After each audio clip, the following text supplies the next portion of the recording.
क्या राजस्थान में मुख्यमंत्री बदल जाएंगे? भजनलाल शर्मा कुर्सी गंवा देंगे? भाजपा ने जो 11 सीटें गंवाई, इसका क्या कारण है? मध्य प्रदेश और छत्तीसगढ़ के साथ गुजरात से राजस्थान के नतीजे बिल्कुल अलग जो रहे हैं, उनके क्या कारण रहे हैं? चुनाव की शुरुआत से ही मुख्यमंत्री भजनलाल शर्मा ने एक नारा दिया, 25 की 25 सीटें, 5 लाख प्लस। इसे ओवर कॉन्फिडेंस कहा जाएगा। नतीजे ये कह रहे हैं, भाजपा के जो कैंपेन में थे वो नेता और जो कैंपेन की जिन पे जिम्मेदारी थी वो कार्यकर्ता ओवर कॉन्फिडेंस में रहे। भाजपा का गढ़ होने का मिथक मान लिया कि यहां का वोटर कहां जाएगा हमें छोड़ के। स्थानीय मुद्दों पे फोकस नहीं किया, राष्ट्रीय मुद्दों के भरोसे रहे। और भाजपा के कैंपेन में खास चीज ये रही कि कैंपेन में कोई एक ऐसा कंप्लीट लीडर नहीं रहा जो यहां की कास्ट बेस्ड पॉलिटिक्स को समझ करके उसे सुलझा ले। इससे भाजपा के जो ट्रेडिशनल पॉलिटिकल इक्वेशंस थे वो बिगड़ गए। परंपरागत राजनीतिक समीकरण ताबे नहीं आए लास्ट तक। भाजपा प्रत्याशियों की सूची जो जारी हुई 1 मार्च को, अब उसके बाद पहली कहानी शुरू होती है जाट राजपूत विवाद की, जातिगत कहानी। राजस्थान में जो भाजपा की एंट्री होती है, 1980 में यह पार्टी जब बनी थी तो भाजपा का झंडा थामने वाले अगर पहले कोई जाति थे ब्राह्मण, राजपूत और जो वैश्य वर्ग था। क्या नाराजगी हुई कि लगातार इन वर्ग की सीटें कम करते करते भाजपा जाट सीटों पे भरोसा करने लग गई। विधानसभा चुनाव में जाट समाज ने कंप्लीटली नकारा भाजपा को सीधे तौर पे। उसके बावजूद जाट समाज की सीटें जो है, बाड़मेर में लड़ाई क्या थी कि मूल ओबीसी को दे दीजिए, रविंद्र भाटी खड़े नहीं होंगे। यहां जसवंत सिंह जसोल परिवार को टिकट मिलता रहा। 98 में मानवेंद्र सिंह चुनाव 99 में मानवेंद्र सिंह चुनाव लड़े, हारे। 2004 में लड़े, जीते। 2009 में लड़े, हारे। 14 में जब 2 जाट को आप देते हैं आमने सामने, त्रिकोणीय संघर्ष होता है। आप इस चीज को समझ ही नहीं पाए कि त्रिकोणीय संघर्ष हो क्यों रहा है। तो जाट राजपूत विवाद की जो जातिगत कहानी शुरू हुई, ये कहानी आगे बढ़ती है। लगातार चुनाव जीत रहे राहुल कसवा का टिकट कटना और उसे मैनेज नहीं कर पाना कि उनके सामने या उनके खिलाफ आप किसको टिकट देंगे। राहुल कसवा का टिकट कटना, क्या कांग्रेस के प्रत्याशी के तौर पे तत्काल स्वीकार लेना। कांग्रेस का गठबंधन हो जाता है सीपीआई-एम से। इस इलाके में सीपीआई-एम या कम्युनिस्ट जो है ज्यादातर जाट समाज के ही बड़े नेता हैं। ऐसे में भाजपा टिकट दे रही है जाट समाज को ही। अगर चूरू में एससी वाला प्रयोग होता तो क्या नतीजे रहते? एक, चूंकि मैं चूरू का जाया जन्मा हूं, ऐसे में यह प्रिडिक्शन है कि बड़ा वोट बैंक है। अगर भाजपा, कांग्रेस जब टोंक सवाई माधोपुर की अनारक्षित सीट पे एसटी वर्ग के प्रत्याशी को टिकट देती है, जिता ले जाती है। 2009 में भी जिता ले जाते, 24 में ले गई। क्यों नहीं चूरू में यह प्रयोग किया गया? और यह जो लड़ाई शुरू हुई, उसके बाद अरविंद केजरीवाल अगर गिरफ्तार किए गए तो अग्रवाल जो वोटर हैं, वैश्य वोटर जो हैं, उन्हें लगता है कि बनारसी दास गुप्ता के बाद एक बड़ा चेहरा उस समाज का किसी भी पार्टी में उभरा, गिरफ्तार किया गया। उसके बाद चीजें बदली हैं पूरे देश में। चीजें, चाहे वो हरियाणा देख लीजिए, पंजाब देख लीजिए, राजस्थान का ये हिस्सा देखिए, काम इस तरीके से हुआ है। ब्राह्मण वर्ग को अतिशय राजस्थान में जिस तरीके से ब्यूरोक्रेसी में आज राजस्थान के तीनों जो ऑल इंडिया सर्विसेज पद के जो चीफ अधिकारी हैं, राजस्थान के राज्यपाल है, राजस्थान के मुख्यमंत्री हैं, राजस्थान के chief secretary, DGP, PCCF hope, Rajasthan के आरपीएससी के चेयरमैन, राजस्थान के भाजपा के प्रदेश अध्यक्ष, कार्यालय प्रभारी, ये सारी चीजें जो है उससे जो दूसरा वोट बैंक वो डिस्ट्रैक्ट हुआ। मूल ओबीसी भाजपा का एक बड़ा वोट बैंक है।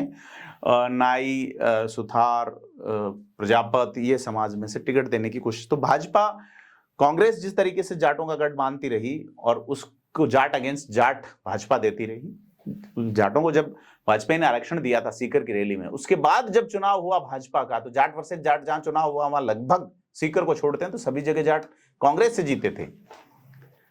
ऐसे में भाजपा ने एक नया वोट बैंक गढ़ने के लिए जो कोशिश की, भाजपा ने 7 टिकट जाट समाज के लोगों को दिए हैं।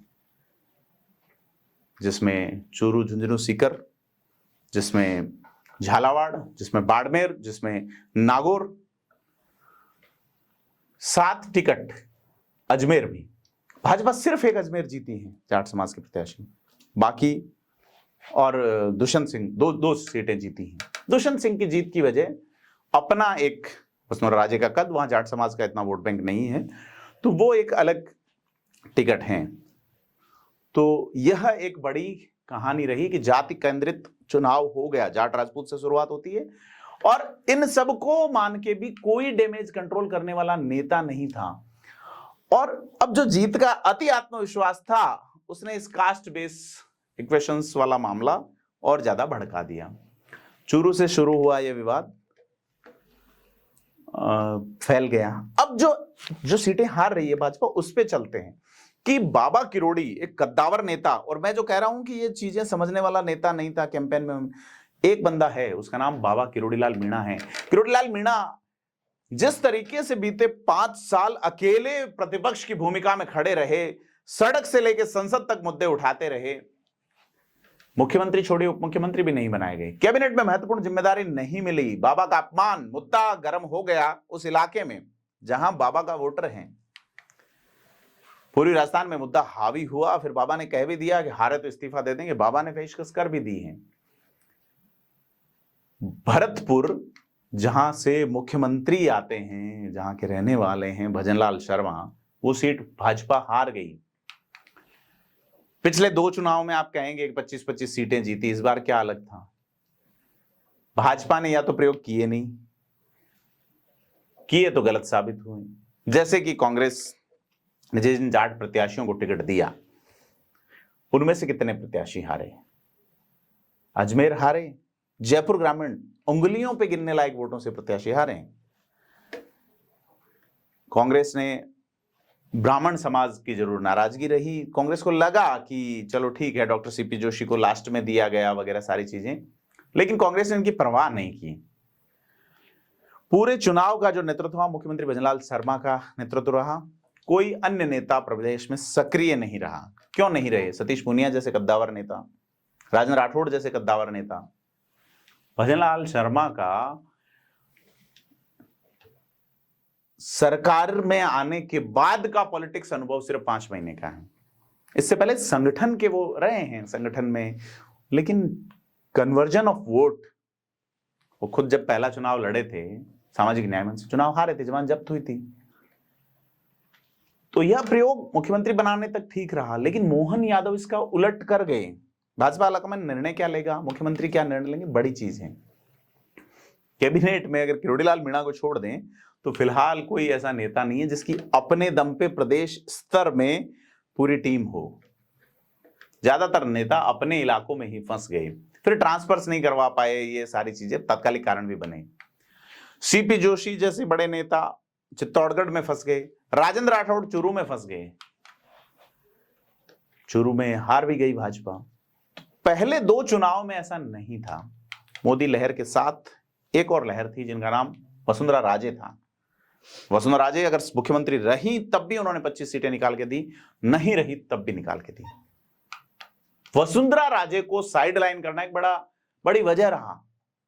इस चुनाव में झालावाड़ के अलावा कहीं सक्रिय नजर नहीं आई। भाजपा में अनुभवी नेतृत्व का प्रभावी नहीं हो पाना सबसे बड़ी वजह है हार का कारण। कांग्रेस में मतभेद हैं, गजब के हैं, खुले तौर पे हैं। सचिन पायलट, अशोक गहलोत के इंटरव्यूज देखें, लेकिन डोटासरा जिस अंदाज में चलते रहे कि उन्होंने मतभेदों को वोट होने से पहले तक ग्राउंड पे नहीं आने दिया और बिल के चुनाव लड़ा।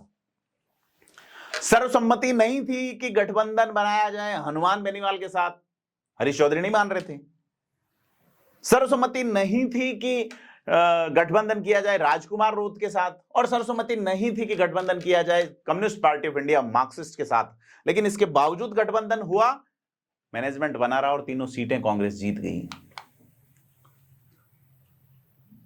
वसुंधरा राजे अगर होती, लोग ये कह रहे हैं, तो स्थिति अलग होती। अति निर्भरता रही पीएम मोदी के चेहरे पे। अग्निवीर की योजना इस इलाके में जवाब नहीं ढूंढ पाए। बयानबाजियां झुंझुनू के सांसद कहते हैं, झुंझुनू के सांसद प्रत्याशी भाजपा वाले जातिगत टिप्पणी करते हैं, तल्ख टिप्पणी करते हैं और उतने वोटों से चुनाव हार जाते हैं जो प्रभावी नहीं कहे जा सकते। एक जाति जो आपका कोर वोट बैंक है,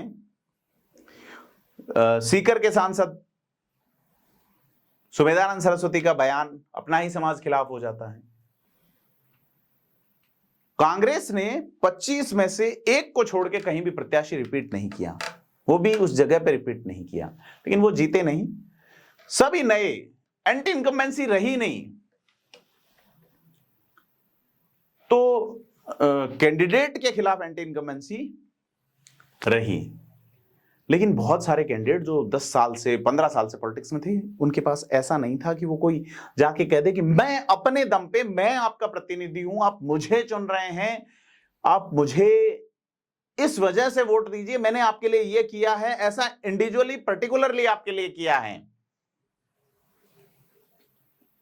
हिंदू धर्म, हिंदुत्व 370, राम मंदिर, पाकिस्तान और प्रधानमंत्री मोदी, नरेंद्र मोदी, इनसे इतर स्पीचेस नहीं गए। भाजपा सरकार या मोदी सरकार, इसके बीच में भाजपा का जो पुराना वोटर था वो फंस के रह गया।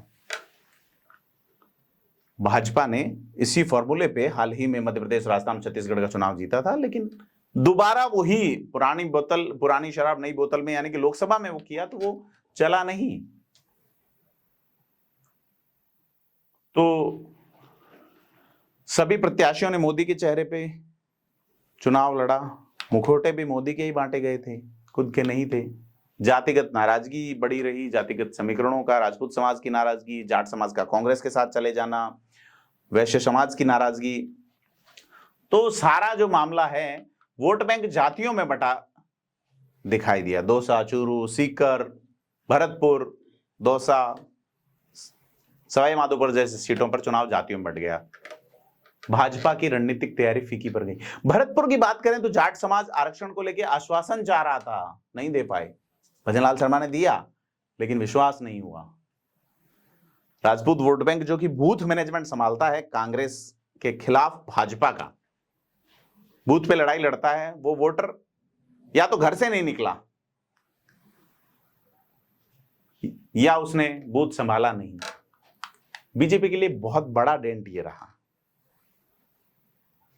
भाजपा ने पिछली बार लगता था कि 25 नहीं निकलेगी, तो उन्होंने परिस्थितियों को देखते हुए आरएलपी से गठबंधन किया। आरएलपी के गठबंधन का फायदा भाजपा को जयपुर ग्रामीण, भाजपा को अजमेर, भाजपा को बाड़मेर, भाजपा को पाली, भाजपा को जोधपुर, नागौर और बीकानेर सीट पे हुआ था। 8 सीटों पे फायदा हुआ था आरएलपी, सीकर भी।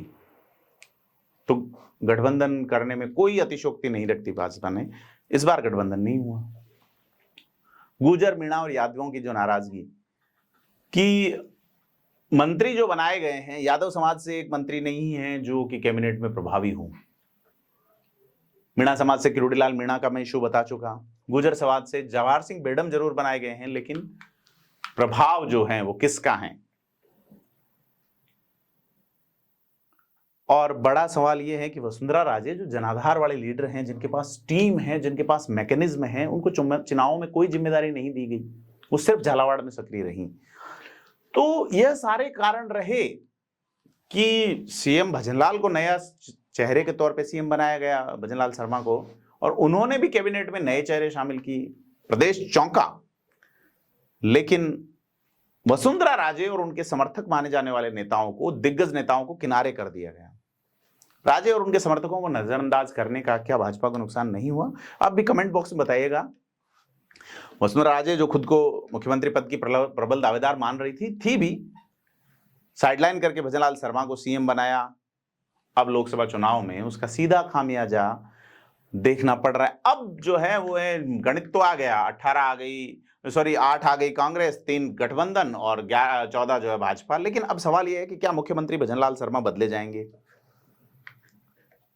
क्योंकि उनके पास पूरी राज्य को जिताने की जिम्मेदारी थी। एमपी और छत्तीसगढ़ में भी, राजस्थान के विधानसभा चुनाव हुए थे, वहां भी भजनलाल की तरह ही नए सीएम बनाए गए थे। उनकी परफॉर्मेंस गजब की रही है। भजनलाल शर्मा के सामने लगता है कि आज नहीं तो कल कोई बड़ा संकट तो आएगा। मंत्रिमंडल में भी फेरबदल होगा, क्योंकि किरोड़ीलाल मीणा इस्तीफा देने पे आमादा है पूरी तरह से। अब अजय लाल शर्मा ये कह सकते हैं कि भाई मैंने कुछ समय पहले ही काम संभाला है, ये वो काम करने का अवसर नहीं मिला। अब उनकी इतनी सीटें गंवाना, परफॉर्मेंस, भरतपुर में पार्टी का चुनाव हारना, तमाम सवाल हैं कि अन्य नेताओं पे जिम्मेदारी पे बात किसने आई। सीपी जोशी का प्रदेश अध्यक्ष के नाते इतना कोई प्रभाव नहीं रहा, सीधे तौर पे लगता है कि टीम बदली जाएगी। सीपी जोशी को कैबिनेट में मौका भी मिल सकता है, ब्राह्मण चेहरे के तौर पर, बड़े नेता के तौर पे, युवा मोर्चा प्रदेश अध्यक्ष रहने के नाते उनके साथ बड़ी टीम थी। राजेंद्र राठौड़ का समय जो है विधानसभा चुनाव के टाइम से खराब चल रहा है। फिलहाल वो किसी पद पे नहीं है, लेकिन पार्टी में उनका प्रभाव तो है। तो बड़ी चीज ये है कि भाजपा में राजेंद्र राठौड़ को क्या जिम्मेदारी मिलेगी। सीपी जोशी का बदला, जाट राजपूत विवाद किस तरह से आगे जाके ठंडा होगा, क्योंकि बाड़मेर में भी वो उबल रहा है।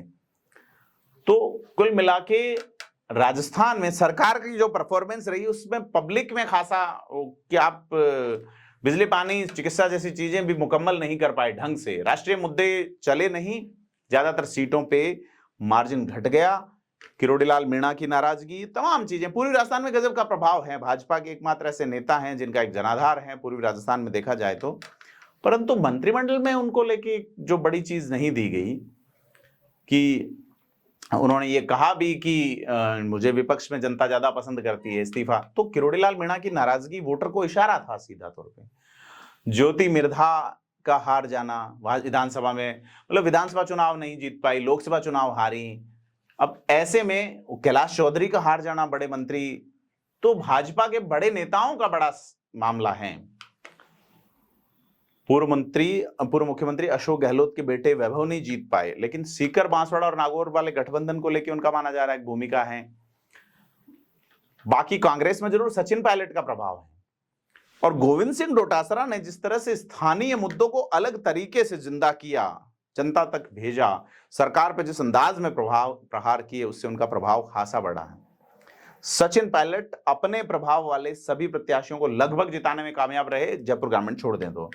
ऐसे में कांग्रेस के जो जिन नेताओं का सबसे बड़ा पद बढ़ा है, उनके पहले नंबर पे सचिन पायलट, गोविंद सिंह डोटासरा है, एक साथ या आगे पीछे, लेकिन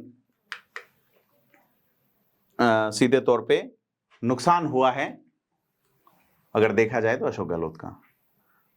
कांग्रेस के और बड़े नेताओं की बात करें, सीपी जोशी चुनाव हार गए, प्रताप सिंह खाचरियावास हार गए, बड़े पैमाने पे, बड़े अंतर से, लेकिन ये लगता है कि ये लोग, इनके प्रति पार्टी सहानुभूति रखेगी, क्योंकि ये ऐसे इनको जबरदस्ती या यहाँ चुनाव लड़ने को कोई और तैयार था नहीं। तो पूर्व मुख्यमंत्री अशोक गहलोत, प्रदेश अध्यक्ष गोविंद सिंह डोटासरा और पूर्व उप मुख्यमंत्री सचिन पायलट, तीनों का कद जो है वो अलग अलग तरीके से देखा जाएगा। तो भाजपा जो है उनका अति उत्साह एक बड़ी वजह रहा। 25 सीटों का टारगेट, अच्छे जो पकड़ रखने वाले विधायक थे, 4 विधायकों को उतारा, जिनमें से 3 जीत गए। किरोड़ीलाल मीणा जीते, हरीश मीणा जीते, ब्रजेंद्र ओला जीते, ललित यादव एकमात्र हारे। कांग्रेस ने जो है वो गठबंधन वाला मामला जो है वो खासा प्रभावी रहा, राजकुमार रोत, अमराराम और हनुमान बेनीवाल का जीतना।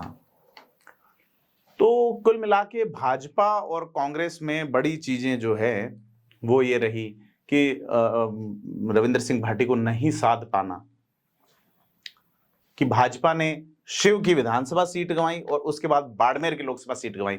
एक लड़का जो एक विधानसभा की टिकट मांग रहा था, आपने 2 सीटें गंवा दी। तो कुल मिला के छोटी छोटी चीजें जो है वो अलग अलग तरीके से, छोटी छोटी अलग अलग तरीके से अलग अलग जगह चल रही थी, वो इकजाई हो गई और सिर्फ सीधा नुकसान हुआ उसमें भाजपा केंद्रीय नेतृत्व को। SC/ST वोट बैंक दक्षिणी और पूर्वी राजस्थान में भाजपा से खिसका है। अगर अपन 4 SC की सीटें हैं प्रदेश में और 3 ST की, भाजपा 2 ही जीती है 7 में से, बीकानेर और उदयपुर। पूर्वी राजस्थान में किरोड़ीलाल मीणा वाला मामला तो मैं बता ही चुका कि न तो उन्हें पसंद के मंत्रालय दिए गए, पदभार, और मतलब उनका शुरू से मामला था कि किरोड़ी उदासीन हैं और नाराज भी हैं। और यह सारी जो चीजें हैं वो भाजपा के खिलाफ अलग तरीके से चलती रही, चलती गई। तो अब यह बात है कि सीधे तौर पर अब भजनलाल शर्मा बदले जाएंगे या नहीं अलग बात है, लेकिन अगर कैबिनेट में अब फेरबदल हुआ तो अनुभवी चेहरे लेने पड़ेंगे। मंत्रियों को आचार संहिता का बहाना हो सकता है, काम करने का मौका नहीं मिला, लेकिन अब नजर रहेगी, बदलाव आएंगे। माना जा रहा है कि सीएम और प्रदेश अध्यक्ष दोनों ही ब्राह्मण जाति से हैं, संगठन में बदलाव करना होगा। चर्चा यह भी है कि मूल ओबीसी या जाट समाज से नया चेहरा हो सकता है। तो यह सारी चीजें जो है कुल मिला के भाजपा के लिए अलग तरह का फैक्टर डिसाइड करेगी। तो यह सीधे तौर पे बीते चुनाव में भाजपा का अंतर जो है वो मतलब अलग अलग चीजें जो है वो लगातार बढ़ती जा रही। अब की कैबिनेट मंत्री किरोड़ीलाल मीणा ने तो रामचरितमानस की चौपाई भी दोहरा दी है कि रघुकुल रीत सदा चली आई। तो रीत पर नहीं टिकी रही भाजपा, जो अंदाज था अपने मूल वोट को ढंग से मैनेज नहीं कर पाई, अतिशय आत्मविश्वास जो है उसके लिए नुकसान की वजह रही। तो कुल मिला के भाजपा जो है वो हैट्रिक बनाने से चूकी है। 25 लोकसभा सीटों में भाजपा 14 पे जीती, कांग्रेस ने 8, 3 सीटें कांग्रेस का गठबंधन जीतता है। तो इन सारी चीजों पे देखें तो राजस्थान में बहुत कुछ बदला जाना तय है। आपको क्या लगता है हमें कमेंट करके बताएं। वीडियो को लाइक शेयर जरूर करें। धन्यवाद।